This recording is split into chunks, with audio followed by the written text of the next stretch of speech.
Welcome to Emperor of Estates. If you're on your path to becoming a licensed CAM, this is where your leadership begins. Today, we're diving into one of the most important laws for community management in Florida, the Condominium Act. This law defines how condominiums are created, sold, governed, and protected. And as a KM, you'll live and breathe this law every single day. Let's break it down. What is a condominium? A condominium is a form of real property ownership. Each owner holds title to an individual unit, but they also share ownership of the common elements, like the roof, walls, grounds, and amenities. This shared ownership is what makes condominiums unique and why they require clear legal structure. That's where Chapter 718 of the Florida Statutes comes in. This law gives statutory recognition to the condominium model. It also sets the rules for how condominiums are created, sold, and governed. Common elements versus limited common elements. Common elements are shared by everyone in the condominium. This includes areas like the lobby, roof, pool, gym, or clubhouse. Limited common elements, on the other hand, are shared by only a few units. Think of balconies, porches, or carports. They serve individual units but are still maintained by the association. Understanding these differences is critical for CAMs during maintenance, budgeting, and rule enforcement. Material alterations to common elements. Making big changes to common elements is not simple. You cannot materially alter or add to the common elements unless allowed by the documents. If the documents are silent, 75% of the unit owners must approve the change. This rule ensures that the community has a say in decisions that affect everyone. Creating a condominium is created by recording a declaration of condominium. This declaration must be filed in the public records of the county. It must include the unit boundaries, voting rights, common elements, and use restrictions. Once recorded, the declaration becomes binding on all current and future owners. The declaration is more than just a form.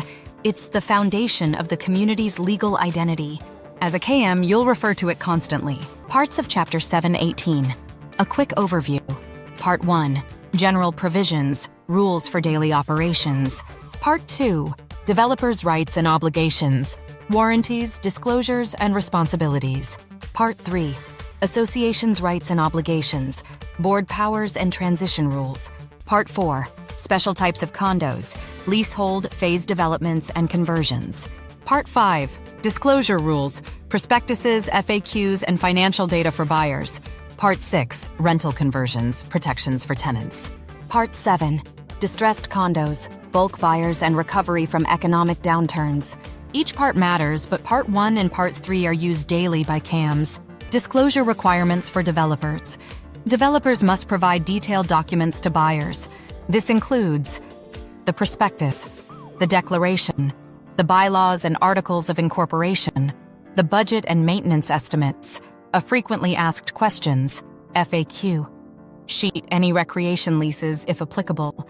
Buyers have 15 days to cancel the contract after receiving these disclosures. CAMs must know these rights to protect residents and associations alike. Disclosure for resales, non-developer sales.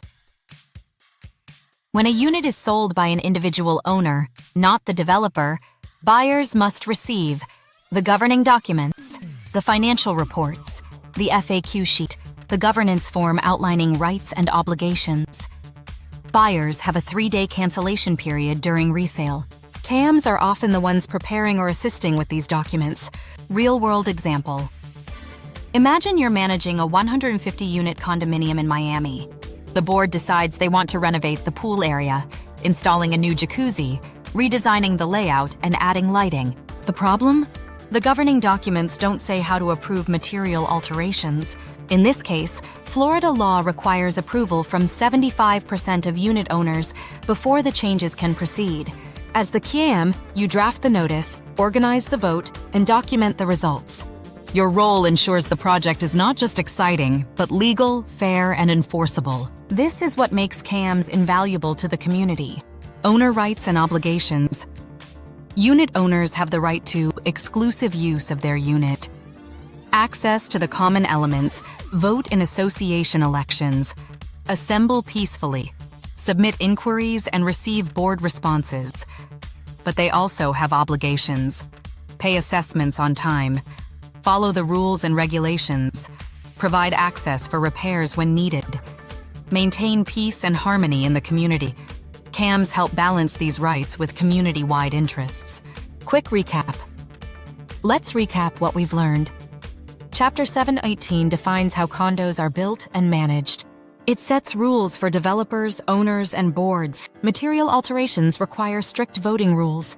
CAMs are responsible for enforcement, communication, and compliance. Understanding this law is key to passing the CAM exam and becoming a trusted manager. Motivation for CAM students. Florida's communities thrive because of skilled managers. This law gives you the blueprint, but it's up to you to lead with excellence. Study it, understand it, live it. Because as a CAM, you're not just managing buildings, you're managing lives. Final call to action. Master the Condominium Act and step confidently into your future as a licensed CAM. Become the community's legal expert, problem solver, and leader. Don't forget to like, share, and subscribe to Emperor of Estates for more insights into #CAM exam, #Florida law, and #community management. Let us know your thoughts in the comments. Condominium Act, wide Florida Statutes, wide CAM training, CAM license, wide HOA law, wide community associations. Thank you for watching. For more great content, be sure to explore our other channels.